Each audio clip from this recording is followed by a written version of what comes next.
People deluded. Now, admittedly, I want Saliba to come to the club and us to sign a left back. So I'm not sure how much finances can stretch. But if anything goes wrong, if we're led to believe with any of these centre half chases, we will link with Hermoso, we're linked with this guy from Torino now, linked with obviously everybody who I've just said. If anything goes wrong, or just in general, surely Malang Sarr should be someone we are watching if he isn't going to move in the summer, this transfer window. He's someone I believe is decent.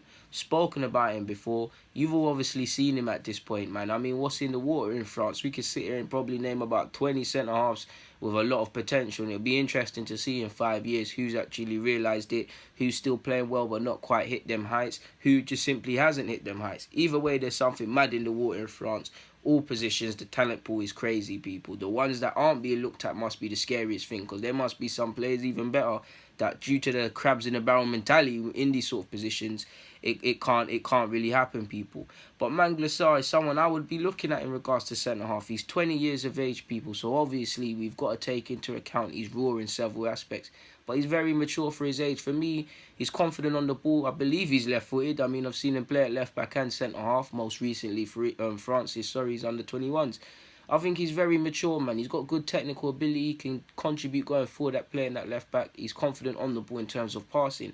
I like the fact that, I can't explain it, but he doesn't try to do things above his pay grade. He literally plays his position, people. You know, you see some right-backs do certain things and get nosebleeds, or centre-halves trying to be strikers, or every goalie thinks they're the best set-piece taker in the world, or they know everything. He does what he's paid to do, and he doesn't try things, people. He just does what he needs to do. Confident on the ball as well. Very smart individual, just very mature, people. And at 20 years of age, contracted until 2021, surely he's someone you look at. He made 35 appearances last season. Now, I don't think people are going to be going crazy and whatnot, but surely there's demand for him, people, really and truly, because he's playing relatively well at France's under-21s championships. And he's contracted until 2021. If he has a good season next year, a really, really good season where everyone's like, wow, he'll only have a year at that point, and it's a tough decision for Nice. You've got him, is it Atal, the fullback, and he can play on the flanks. Nice got a couple of youth players that can do a couple things. I'm actually trying to find however many appearances he's made in general. At 20 years of age, he's made 83 appearances in Ligue 1, so he's quite smart. He's made 99 for Nice already. If he was to put that into other terms, people, how many 20-year-old homegrown centre-halves at all clubs in the Prem can say that, people? Because I might make myself look like an idiot here, but even if I look at Rob Holding, how many has he made? 100? And that's the dynamic, people. Obviously, when you look at the counterparts of many players in relative positions, other people have made a lot more appearances. But like I said, he's made 99 appearances for Nice and 80 odd in the league. If I just to highlight the example, we know Holding's had injuries and stuff, but Holding is 23 years of age now, people. I'm sure he made 10 appearances last season. I'm sure, people, collectively Holding might not even be touching 80 odd games, or we're running it close, people. Now, we know Holding's got a bit of inexperience. All right, cool, people. 90 appearances, people. 30 for Bolton, 60 for Arsenal. Fair enough, innit? Fair enough. But you get the point. He's running it close. If we was to look at even younger centre-halves, it would look even madder. I believe he's someone we should look at, because he can play at left-back. He's not a left-back. He's a centre-half by trade, but he's very switched on. He's someone that if you sign Turney, God forbid something happens to him, he can be used in that system. Or if you was to use left wing backs, for example, Malang Sarr can be the left-sided centre-half, and obviously you've got Turney, and in the game they could possibly push forward and get stuff going down that left-hand side. I just think he'd be a very shrewd addition. Now, we've got to sort out the centre-half situation in regards to the sheer amount of centre-halves we've got and people coming in, but surely he's someone to look at. Now, if you lot remember in the where did this guy play now? I believe it's under-17s. He was playing for France's under-17s, Lucien Agume. He plays for Solskjaer, and we've known for a while he's allegedly going into Milan. Now, he has no real relevance. I just believe he's going to be a very good midfielder. He's got technical ability. He's got the size to match. He's made some appearances for them in the league as well. And he's had a lot of admirers, and allegedly into Milan for a while now, similar to you always see in Benassia to Napoli. They've been onto him. I think his agent, he might even have the same agent as Saliba, if I remember that name, Djibril Niang. I could be wrong, but he said, in regards to him going to Inter Milan, I think it will get done. There were two other solutions with Arsenal and Manchester City who have positioned them and are waiting, but they aren't the player's priority. I mean, if the player don't want to come to us and he wants to go to Inter Milan, he wants to go to Inter. We have been on him before that competition, so they've probably laid the groundwork and seduced him and things like that. City are always getting sick youth players, and it's nice to see Arsenal. I mean, obviously everybody knows everyone, but it was someone in the Arsenal thing watching Deluded things, because it's nice to see we went for him. Of course, people say we tried and things, and we can bring up the whole list of all them players we allegedly tried for. Some to the point, in my opinion, which is quite annoying, is that people exaggerate it and blow things out of proportion. But yeah, man, he's someone I'd be trying for. Quick note on the transfer front, people. Tutu's obviously gone out on loan. Lucas Torreira's sources have allegedly, or people close to him have told the Telegraph Sport that reports he wants to leave are widely exaggerated. As you know, Glazidas and his former coach are now at AC Milan, so you can see how these stories invent themselves.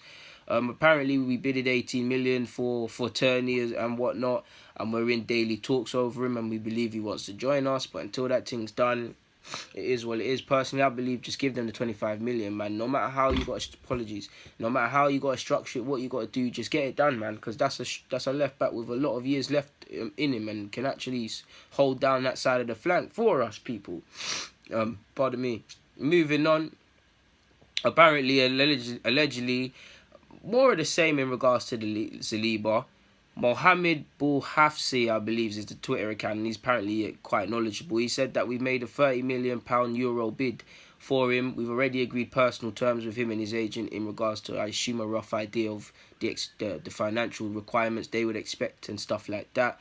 £30 million bid. Now, allegedly, they're adamant that they'll retain him on loan, so maybe that's the delaying sort of stuff. We need to get around that.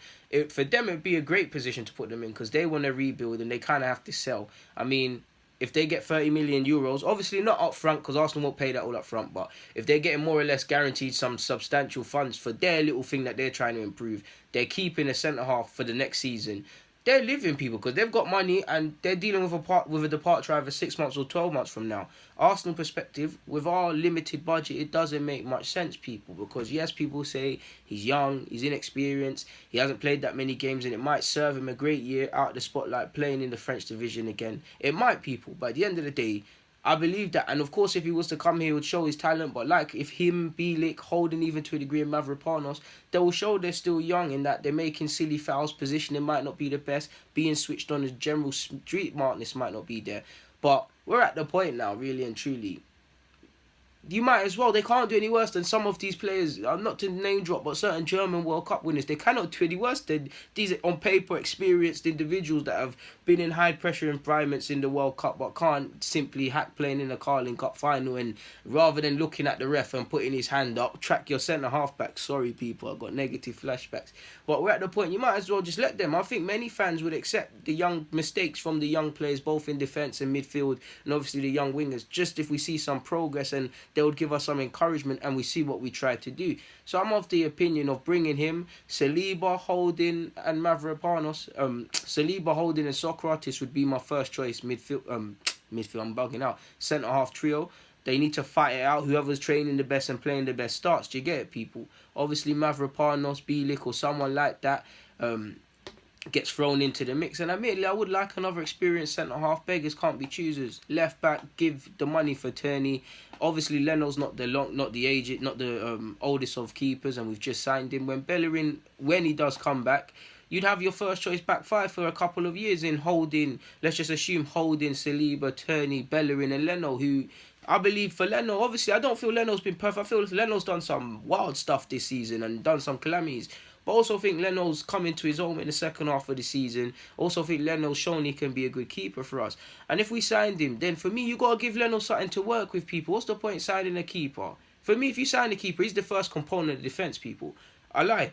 You sign a keeper, I'm not telling lies, people. You sign a keeper, a good keeper, you need to give him a great back four or a competent back four to play with, or it doesn't matter how good he is, he's going to concede goals. Alisson's a bad boy keeper. But they've got Liverpool have obviously got Van Dijk, take it to another level. Matip, I don't feel he's the best of centre halves, but he's playing consistently well. The two fullbacks are playing on fire. Alisson makes the difference when the wall gets breached and stuff, and he makes them saves. But Liverpool have a better back four. If you don't look at necessarily players brought in, there was clearly an emphasis this time last year on Liverpool on improving defensively, and it's shown. Offensively, improving defensively. Offensively, in games, they're not as gun-ho. They see out games and see out leads. They have made more clean sheets, forgive me if I'm wrong. So there's an emphasis on defending. So this is what we need to do. It's the same way Torreira, people. Last season, you saw Torreira in the World Cup playing for Uruguay, and he was amazing.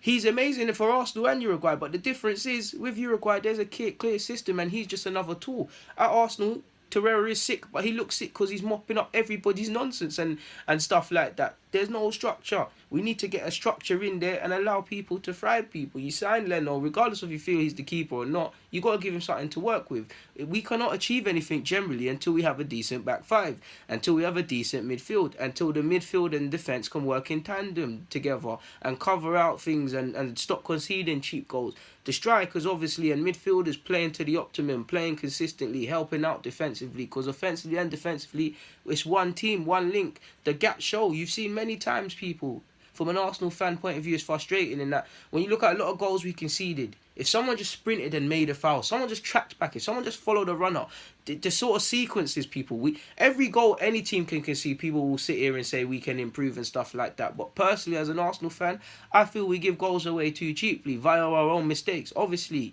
not every goal is going to be a banger, and goals happen in it. People are going to concede goals. We're not going to go 38 games and not concede any, people. But too often than not, it's because of switching off or just minor little tweaks, and these are the things that have to be improved tactically and technically in pre-season, or at least take the steps. But none of this can be achieved without a back five, people. We almost got top four with, and again, the key word is almost, because we didn't. We almost got top four with this calamity defence. But I believe this team will show you time and time again, people, that the defence will let you down unless a miracle happens and certain underperforming players turn a new leaf. I can't see us doing anything, people. I'll always cheer on my team and hope for the best, but I can't sit here and lie to you. It starts from defence backwards, people. And me personally, I know we need a winger. I know we need this and that. But this summer, if we could only get two positions, centre half and a left back for me, go back to basics, people. Start from the beginning, strip it down. You do not build a house backwards, people. You put the foundations and the beam in a house way before you talk about what colour wallpaper you want, people. The foundation is your defence, people. Do you get it? That Lacazette and Aubameyang, they're all HD TVs and stuff like that, and jacuzzi and them fancy fridges that are coming out, you can talk to them. That's all that. They're all peripherals, people. Lacazette and Aubameyang, you need players like that make the difference, but are they necessarily necessities? You could say yes because you need to score goals, but you could also say no. I believe a good defence for any team aspiring, necessity. And defending literally makes the difference between winning league titles or getting relegated or achieving. Arsenal, we rely on outscoring teams, and we don't do that to a great degree, and we can't really rely on that because we haven't got Lionel Messi, Ronaldo, or players just below that, really and truly. I've got nothing more to add, people, so I'm going to keep it moving. On that front, though, I'm out, people. DG, thank you for watching and rocking as usual, man. I'm out. Thank you again. Like and subscribe, comment your opinions. I'd love to hear them. Bang.